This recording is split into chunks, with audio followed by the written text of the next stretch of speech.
तो मैंने यहाँ पर दोस्तों लिख दिया हुआ है रूल, ठीक है। जब हिंदी वाक्यों का शुरुआत क्या से किया जाता है तो ऐसे सेंटेंस को आप किस प्रकार से यहाँ पर बनाते हैं। तो सबसे पहले ध्यान देंगे यहाँ पर डू और डज पहले आता है। डू और डज को दोस्तों हम बोलते हैं हेल्पिंग वर्ब। क्या बोलते हैं? हेल्पिंग वर्ब, ठीक है, जिसको आप सहायक क्रिया बोलते हैं।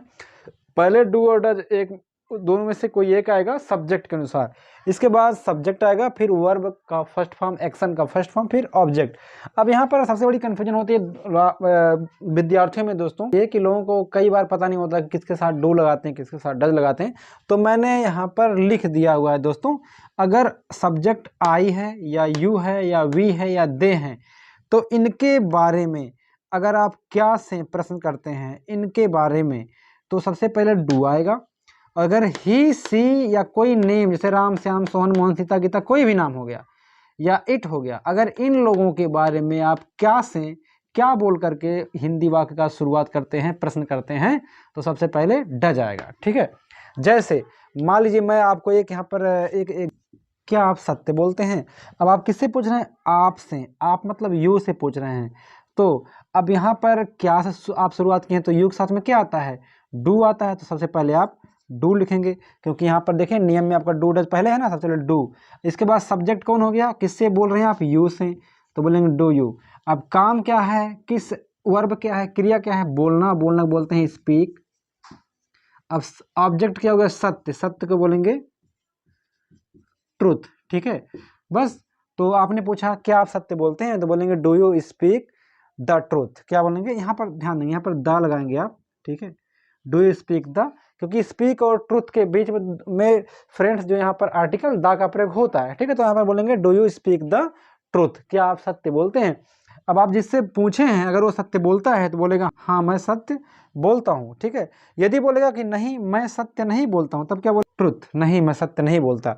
तो ध्यान देंगे फ्रेंड्स, यहाँ पर जब आपने पूछा तो यहाँ पर आपने डू से पूछा, जब नकारात्मक उत्तर आप देंगे तो यहाँ पर डू नॉट हो जाएगा। बात समझ गए? यहाँ पर डू नॉट हो जाएगा क्योंकि आई जब अपने बारे में नकारात्मक उत्तर देगा तो आई डू नॉट बोलेगा, क्योंकि आप जानते हैं कि आई के साथ में क्या आता है? डू, ठीक है। तो जब आई के बारे में पूछेंगे तो डू पहले आ जाएगा। अगर आई अपने बारे में नकारात्मक उत्तर अगर आई देगा तो यहाँ पर डू नॉट हो जाएगा। और इसी प्रकार से यू वी दे के बारे में पूछेंगे तो पहले डू आएगा, तो अगर इनके बारे में नकारात्मक उत्तर देंगे तो डू नॉट हो जाएगा, ठीक है। अब इसी प्रकार से मान लेते हैं अगर आप ही के बारे में पूछते हैं, जैसे बोलते हैं कि क्या वह फुटबॉल खेलता है, ठीक है। अब चूंकि आप ही के बारे में बात कर रहे हैं तो ही के साथ में क्या आता है? डज, तो पहले आप लिखेंगे डज।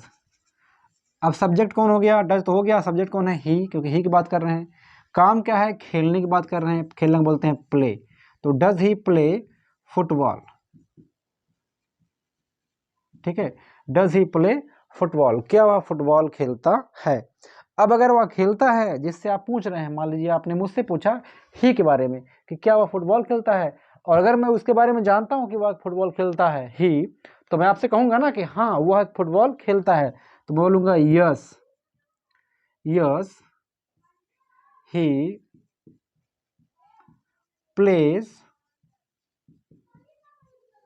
फुटबॉल, हाँ वह फुटबॉल खेलता है। अब ध्यान दें यहाँ पे मैंने प्ले में एस लगाया क्योंकि ये सकारात्मक सेंटेंस है, अफर्मेटिव सेंटेंस है, तो ही के साथ में आप प्ले में एस लगाएंगे। यदि बोलेंगे नो नहीं वह फुटबॉल नहीं खेलता है तब क्या बोलेंगे? No he does not play football, नहीं वह फुटबॉल नहीं खेलता है। अच्छा, इस सेंटेंस में बहुत सारे आप लोगों में से बहुत सारे स्टूडेंट को थोड़ा सा कंफ्यूजन हो रहा होगा कि सर शुरू में तो आपने ही के साथ में आपने प्ले में एस नहीं लगाया। तो मेरे प्यारे विद्यार्थियों आप ध्यान से समझ लीजिए इस बात को, जब हम ही सी या नेम एट के बारे में पूछते हैं, जब प्रश्न करते हैं, प्रश्न करते समय आप एक्शन में वर्ब में यस या ई एस का प्रयोग आप नहीं करते हैं, और जब आप हाँ में उत्तर देते हैं तो ही सी इट नेम के साथ किसी के साथ में अगर आप अफर्मेटिव सेंटेंस में उत्तर आप देंगे तो वहाँ पर यस या ई यस का प्रयोग आप करते हैं, और अगर आप नहीं में उत्तर देंगे डज नॉट के साथ तब भी आप यस या ईएस का प्रयोग नहीं करते हैं। तो आपको ध्यान देंगे, यही चीज़ आपको ध्यान देनी होती है प्रेजेंट के इंडेफिनिट टेंस में, ही सी नेम और इट के साथ में, ठीक है। प्रश्न करेंगे उनके बारे में तो उस समय वर्ब में यस और यस नहीं आएगा, हाँ में उत्तर देंगे तो यस और यस में से कोई भी आ सकता है, चाहे यस आ जाए या यस आ जाए। यदि आप नकारात्मक उत्तर देंगे तो यस और यस का प्रयोग नहीं होता है। तो इसी प्रकार से फ्रेंड्स आप बनाते हैं प्रेजेंट इंडेफिनिट के प्रश्न आप पूछते हैं। अब मान लीजिए अगर आप मुझसे पूछेंगे कि क्या आप साइकिल चलाते हैं, आप मुझसे पूछेंगे, मैं आप लिए कौन हूँ, यू। अब यू के साथ आप जानते हैं डू आता है, तो पहले डू आप यहाँ पर लगाएंगे, मतलब बोलेंगे, इसके बाद यू बोलेंगे डू यू। आप साइकिल चलाने को बोलते हैं राइड बाइसिकल, तो बोलेंगे डू यू राइड बाइसिकल। क्या बोलेंगे, डू यू राइड बाइसिकल। और अगर मैं साइकिल चलाता हूँ तो मैं आपसे कहूँगा हाँ मैं साइकिल चलाता हूँ, तो मैं क्या बोलूँगा, मैं कहूँगा यस आई राइड बाइसिकल। यदि मैं साइकिल नहीं चलाता हूँ तो बोलूँगा no I do not ride bicycle. इसी प्रकार से अगर आप कोई नाम है, किसी नाम के बारे में पूछे, कोई नाम, उसका नाम है गोविंद, आपको अगर एक मतलब गोविंद के बारे में आपको अगर प्रश्न करनी है कि क्या गोविंद नदी में तैरता है, तो अब चूंकि गोविंद एक नाम है और नाम के साथ में आप जानते हैं क्या आता है, डज आता है, तो बोलेंगे does Govind swim in the river. क्या गोविंद नदी में तैरता है, तो does Govind swim in the river. और अगर जिससे आप पूछ रहे हैं अगर वो बोलेगा हाँ वह नदी में तैरता है, तो बोलेगा yes Govind swims in the river, yes Govind swims in the river. यदि बोलता नहीं गोविंद नदी में नहीं तैरता है, तो बोलेगा वो no Govind does not swim in the river. बात समझ आ गई दोस्तों। तो ये तो आपका प्रश्न पूछने का एक पहला तरीका है, जब आप हिंदी वाक्य के शुरुआत में क्या से आप प्रश्न पूछते हैं। तो अब आपको यही ध्यान देना होता है दोस्तों यहाँ पर कि डू और डज में से कोई एक पहले आएगा। ये तो सब्जेक्ट के अनुसार आप तय कर लेंगे, क्योंकि अब आप यहाँ पर आप डेफिनेटली आप जान चुके हैं किसके साथ में डू किसके साथ में डज है, ठीक है। तो अब हम बात करते हैं कि जब हम कभी कभी होता है ना कि जैसे आप प्रश्न पूछते हैं इस प्रकार से कि जैसे यहाँ पर आपने कहा कि क्या आप सत्य बोलते हैं, do you speak the truth, ठीक है। और मैंने कहा yes I speak the truth, हाँ मैं सत्य बोलता हूँ। तो अब आप मुझसे पूछ सकते हैं कि आप सत्य क्यों बोलते हैं, आप सत्य कैसे बोलते हैं, आप सत्य कहाँ बोलते हैं, आप सत्य कितने बजे बोलते हैं, आप सत्य कैसे बोलते हैं, आप कितना सत्य बोलते हैं।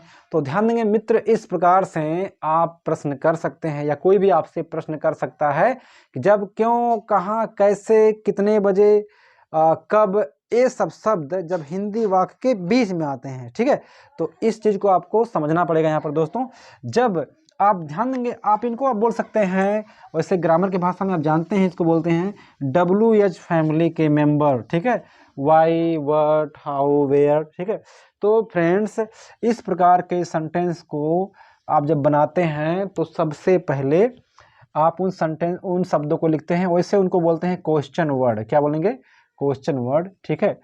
अब इसके बाद आप तो जानते हैं टाइम वर्ड इसको बोलते हैं, चाहे आप डू बोलें या डज, इन डू और डज को बोलते हैं टाइम वर्ड। अब यहाँ पर जो क्वेश्चन वर्ड मैंने लिखा QW, ठीक है, QW मैंने लिखा दोस्तों यहाँ पर क्वेश्चन वर्ड। इसके स्थान पे अभी आप आगे समझेंगे कि शब्द कैसे आएंगे। जैसे आप बोलते हैं ना कि हैं आप सत्य क्यों बोलते हैं। अभी देखिए हिंदी वाक्य है ना, इसके बीच में क्यों आ गया है ना। अब क्यों क्या है, क्वेश्चन वर्ड है, ठीक है, क्या है, क्वेश्चन वर्ड है। तो नियम के अनुसार सबसे पहले क्वेश्चन वर्ड आया है। अब आपको क्यों का अंग्रेजी क्या होता है वो पहले आएगा, ठीक है। अब क्यों को बोलते हैं वाई, क्या बोलेंगे, वाई, ठीक है, वाई। अब इसके बाद डू और डज में से कोई एक आएगा। अब वो तो आएगा सब्जेक्ट अनुसार, सब्जेक्ट है आप, यू। अब आप जान गए पहले से यू के साथ में क्या था, डू, तो बोलेंगे वाई डू, ठीक है। अब इसके बाद सब्जेक्ट है, कौन है सब्जेक्ट है, यू, वाई डू यू। काम क्या है, वर्ब क्या है, बोलना, बोलेंगे स्पीक द ट्रूथ, आप सत्य क्यों बोलते हैं, why do you speak the truth. क्या बोलेंगे, why do you speak the truth, आप सत्य क्यों बोलते हैं। अब आप क्यों बोलते हैं, अब आपको उसका रीजन देना पड़ेगा कि मैं सत्य क्यों बोलता हूं, क्योंकि मैं इसे पसंद करता हूं, ठीक है। अगर आप बोलेंगे क्योंकि मैं सत्य बोलना पसंद करता हूं, तो बोलेंगे मैं इसे पसंद करता हूं, तो बोलेंगे I like to speak the truth, I like to speak the truth, मैं सत्य बोलना पसंद करता हूँ। बात समझ गए। अब इसी प्रकार से अगर आप पूछेंगे आप सत्य कैसे बोलते हैं, अब कैसे आएगा, तो अब अगर कैसे आपका बीच में आ गया तो यहाँ पर मान लेते हैं कैसे हो गया, तो कैसे का इंग्लिश क्या हो जाएगा, हाउ। ठीक है, सबसे पहले आपका हाउ हो जाएगा, तो बोलेंगे how do you speak the truth. क्या बोलेंगे, how do you speak the truth. और इसी प्रकार से अगर आप बोलते हैं आप सत्य कब बोलते हैं, अब कब आ गया बीच में, तो कब को आप जानते हैं व्हेन बोलते हैं, व्हेन, तो व्हेन पहले हो जाएगा, तो when do you speak the truth. और अगर इसी प्रकार से मान लेते हैं अगर आपको पूछना है कोई ही के बारे में, कोई थर्ड पर्सन के बारे में, जैसे स्कूल कब जाता है, ठीक है, ये आपका प्रश्न है। अब कब आ गया बीच में, कब को बोलते हैं क्वेश्चन वर्ड, तो क्वेश्चन वर्ड नियम के अनुसार सबसे पहले आएगा। कब को बोलेंगे क्या, व्हेन। क्या बोलेंगे, व्हेन। ठीक है, व्हेन पहले हो गया, फिर डू और डज में से क्या आएगा दोस्तों, डू और डज में से क्या आएगा, अब ध्यान देंगे वह, क्योंकि सब्जेक्ट के अनुसार आएगा वह है ही, और ही के साथ में क्या आता है, डज, तो बोलेंगे व्हेन डज, सब्जेक्ट कौन हो गया, he, when does he go to school, वह स्कूल कब जाता है। बात समझ आ गई। तो अब ध्यान देंगे यहाँ पर टाइम वर्ड चेंज हो जाएगा, जब पर सब्जेक्ट यहाँ पर ही, सी, नेम या इट होगा, तो वहाँ पर उनके साथ में जो डज आता है वो डज यहाँ पर आ जाएगा। तो बोलेंगे when does he go to school, वह स्कूल कब जाता है। और इसी प्रकार से अगर हो गया कि वह स्कूल कैसे जाता है, ठीक है, कैसे, तो क्या बोलेंगे, कैसे बोलेंगे, how does he go to school, वह स्कूल कैसे जाता है। ठीक है, तो कैसे के लिए हाउ आ गया। और इसी प्रकार से अगर आप पूछें कि आप स्कूल कहाँ जाते हैं, आप स्कूल कहाँ, अगर यू से पूछेंगे तो बोलेंगे आप स्कूल कहाँ जाते हैं, तो where do you go to school, where do you go to school. तो इस प्रकार से फ्रेंड्स आप बोलते हैं यहाँ पर जवाब क्यों, कहाँ, कैसे, कितने बजे आपके हिंदी वाक्य के बीच में आ जाएंगे। तो उस क्यों, कहाँ, कैसे, कब, कितने बजे, इनका इंग्लिश जो होगा सबसे पहले आएगा रूल के अनुसार, फिर डू और डज तो आएंगे सब्जेक्ट के अनुसार, आप किस सब्जेक्ट के बारे में, किस सब्जेक्ट के बारे में पूछ रहे हैं, फिर सब्जेक्ट लिखेंगे। तो इस प्रकार से आप यहाँ पर क्वेश्चन वर्ड का प्रयोग करते हैं। ठीक है, हाँ, कई बार आता है कि आप जैसे मान लीजिए आप किसी से पूछते हैं कि आप कितना रोटी खाते हैं, कितना, एक शब्द है कितना। तो दोस्तों मैं सबसे पहले आपको बताना चाहूँगा यहाँ पर कि अगर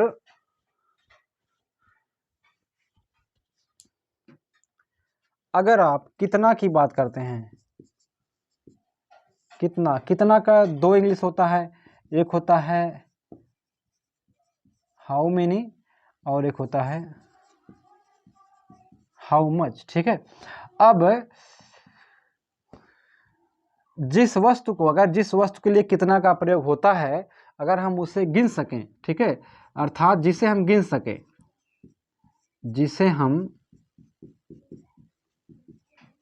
सके, ठीक है, उसके लिए हाउ मेनी का प्रयोग हुआ। और अगर कितना का प्रयोग ऐसे वस्तु के लिए होता है जिसे हम नहीं गिन सकते, है ना, जिसे नहीं गिन सके, ठीक है, तो उसके लिए आपका हाउ मच का प्रयोग हुआ। ठीक है, और एक चीज़ आपको ध्यान देना, हाउ मच, हाउ मेनी, और एक और है फ्रेंड जिसको बोलते हैं विच। विच मतलब होता है कौन सा, कौन सा। ठीक है, इन तीन, हाउ मेनी, हाउ मच और विच, इन तीन क्वेश्चन वर्ड के साथ में हमेशा आपको ध्यान देना है, इन तीन क्वेश्चन वर्ड के बाद तुरंत ऑब्जेक्ट आता है, तुरंत वह सामान आता है जिस सामान के बारे में हम कितना या कौन सा की बात कर रहे हैं। ठीक है, अभी आप एग्जाम्पल के माध्यम से समझ पाएंगे फ्रेंड्स। जैसे आप बोलते ना कि मान लीजिए पूछना है कि आप एक दिन में कितना रोटी खाते हैं।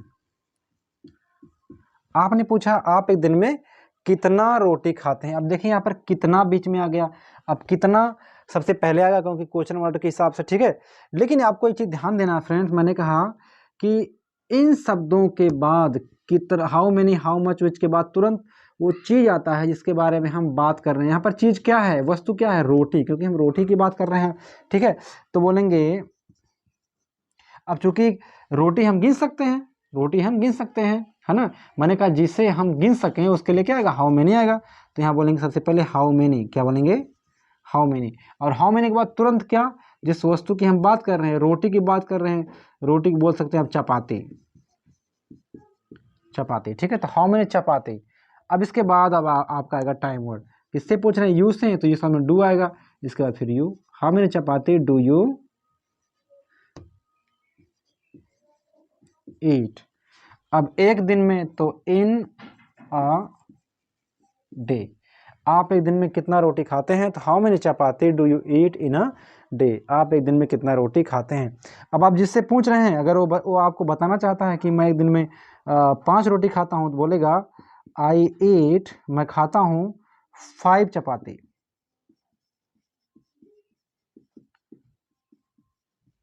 इन अ डे। मैं एक दिन में 5 रोटी खाता हूँ, तो आई ईट 5 चपाती इन अ डे, मैं एक दिन में 5 रोटी खाता हूँ, ठीक है।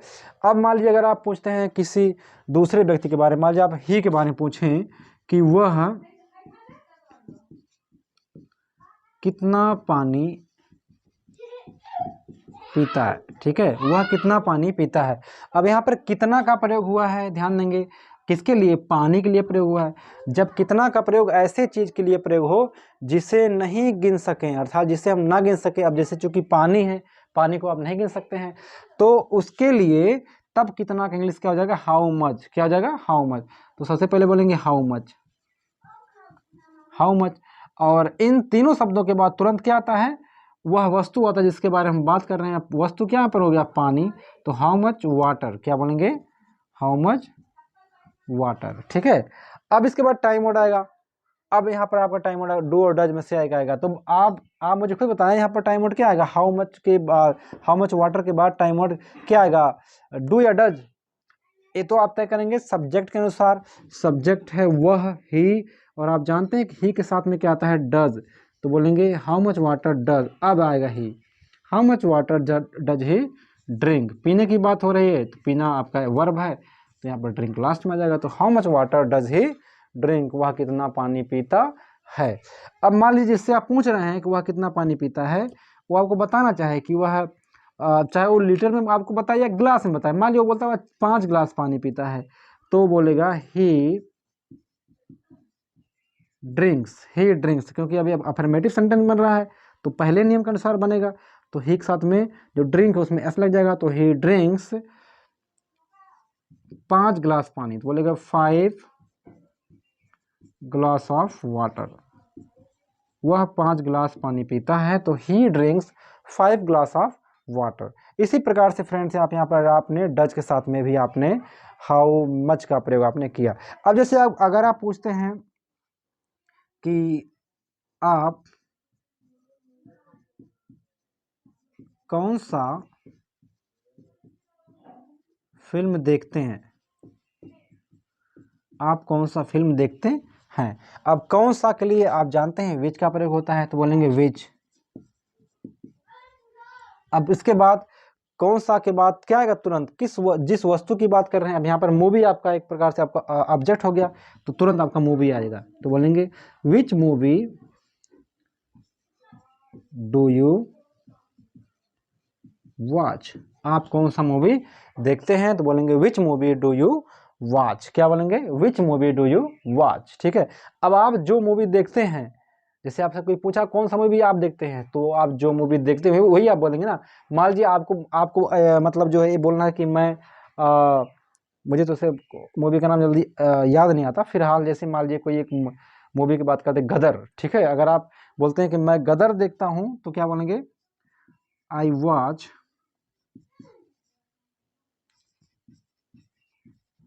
गदर, आई वॉच गदर मूवी, ठीक है, मैं गदर मूवी देखता हूँ, या जो भी आपका हो, ठीक है। अब वो तो मैंने अपना बताया, फिलहाल जो भी आप बोल सकते हैं, जो भी आप मूवी देखते हैं बोलेंगे आई वॉच गदर मूवी, या आई वॉच जो भी एक्सेट्रा जो भी हो सकता है, ठीक है। तो इस प्रकार से फ्रेंड्स से आप यहाँ पर आपने ये जाना, specially how many, how much और विच के बाद, इन 3 शब्दों के बाद आपको ध्यान देना दोस्तों, आप पहली बार समझ जाएंगे तो कभी आपसे कोई गलती नहीं होगी। इन तीनों शब्दों के बाद तुरंत वह वस्तु आता है, उस वस्तु का नाम आप बोलते हैं या लिखते हैं जिसके बारे में बात कर रहे होते हैं, ठीक है। तो और इसके पहले जो आपने क्यों, कब, कहाँ, कैसे इत्यादि शब्दों का आपने प्रयोग किया फ्रेंड्स, तो वे उनको बोलते हैं क्वेश्चन वर्ड, ठीक है। हालांकि क्वेश्चन वर्ड ये भी हैं, हाउ मच, हाउ मेनी और विच, ठीक है। तो बाकी उन क्वेश्चन वर्ड का प्रयोग जो होता है सबसे पहले आता है, इसके बाद सब्जेक्ट के अनुसार आप डू और डज में से कोई एक लिखते हैं, फिर सब्जेक्ट, फिर वर्ब का फर्स्ट में, फिर ऑब्जेक्ट आप लिखते हैं। तो फ्रेंड्स मैं उम्मीद करता हूँ आपको इस समझ में वीडियो आया है, और अगले वीडियो में मैं आपसे प्रैक्टिस लेके आऊँगा, ठीक है।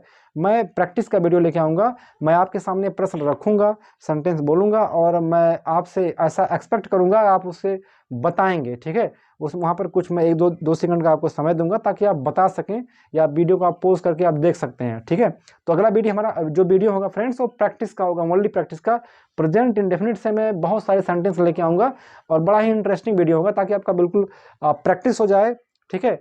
तो आप समझ सकेंगे कि हाँ, आप जो है प्रेजेंट इंडेफिनिट आपने बढ़िया सीखा, और आप प्रेजेंट इंडेफिनिट के सेंटेंस को बना सकते हैं फ्रेंड्स। तो चलिए अब मिलते हैं अगले वीडियो में।